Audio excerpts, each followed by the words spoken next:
Group 4 Tamil பயிற்சி வினாத்தாள் part 2 பொறுத்துக.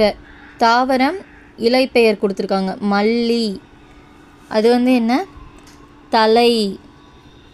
சப்பாத்தி கள்ளி, தாளை. இது ரெண்டும் எதை சேர்ந்ததுன்னா மடலுங்கிறது தான் அதோட இலைப்பெயர்.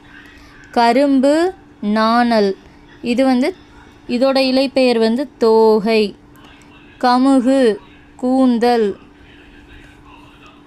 திரவ பொருள்களை எவ்வளவு அழுத்தினாலும் அவற்றின் அளவை சுருக்க முடியாது என்ற அறிவியல் கருத்தினை மெய்ப்பிக்கும் வண்ணம் ஆழ அமுக்கி முகக்கினும் ஆழ்கடல் நீர் நாளி முகவாது நாள்நாளி என பாடிய புலவர் யார்னு கேட்டிருக்காங்க.